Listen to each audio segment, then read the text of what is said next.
Hello, আসসালামু আলাইকুম friends, কেমন আছেন? আশা করি ভালো আছেন। সবাইকে ঈদ মোবারক, ঈদের শুভেচ্ছা। কেমন আছেন সবাই? তো ঈদের জন্য আমি গরুর মাংস রান্না করব। এখানে 6 থেকে 7 কেজি গরুর মাংস, সেটা আমি রান্না করব। ধুয়ে বাটির মধ্যে উঠিয়ে রেখেছি, আর সব মশলাগুলো বেটে নিয়েছি। আর এদিকে আমি পাতিল চুলায় বসিয়ে দিয়েছি, আর পেঁয়াজগুলো ভেজে নিচ্ছিলাম।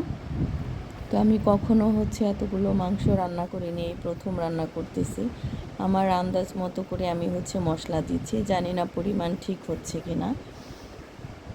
তো আশা করি মনে হচ্ছে যে হবে। তো আমি একে রসুন বাটা, আদা বাটা এগুলো দিয়ে দিচ্ছি। এটা দিয়ে আমি একটু তেলের মধ্যে হালকা ভেজে নেব। আর এদিকে পেঁয়াজটাও আমি হালকা করে ভেজে নিয়েছি, এবং বেশি ভেজে নেইনি।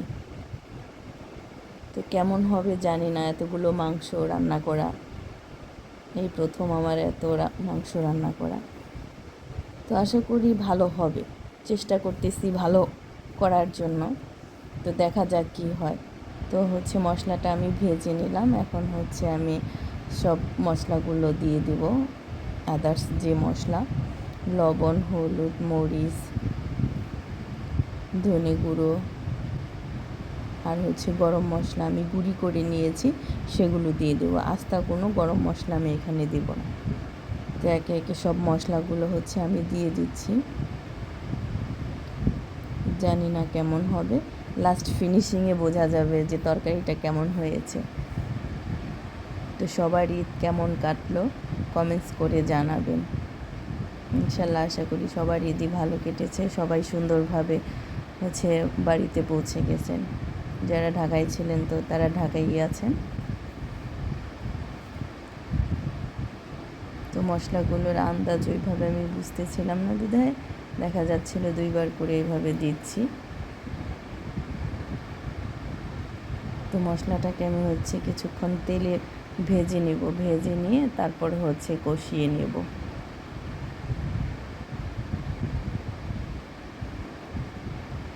সব মশলা দেওয়াতে কত সুন্দর কালার হয়ে যাচ্ছে, যে মশলাটা দেখেন।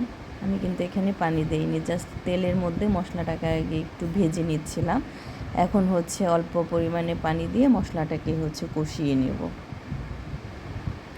এই যে পানি দিয়ে আমি মশলাটা কষাচ্ছি, কত সুন্দর কালার হয়েছে, দেখে আমার কাছে ভালো লাগতেছে যে না, রান্না করতে পারবো।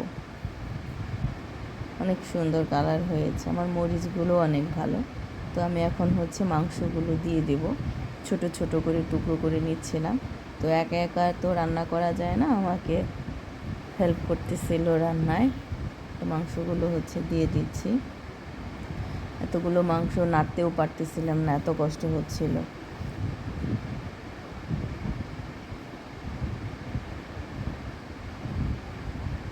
যে আমি ক্যামেরা ধরে আছি, আর আমার হাজব্যান্ড নেড়ে দিচ্ছে, কারণ আমি পারতেছিলাম না। আমার মশলাগুলোর পরিমাণ মনে হচ্ছে যে ঠিক আছে। দেখেন মাংসর মধ্যে মিশে গিয়ে কত সুন্দর কালার হয়ে গিয়েছে। তো যাক, সাকসেস, যে পারলাম, কত সুন্দর কালার হয়ে গিয়েছে।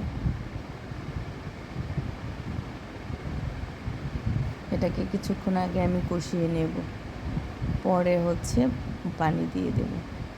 এটা থেকেই দেখুন কত সুন্দর পানি চলে আসছে, আর এটাই আমার লাস্ট ফিনিশিং। ধন্যবাদ সবাইকে, ভালো থাকবেন।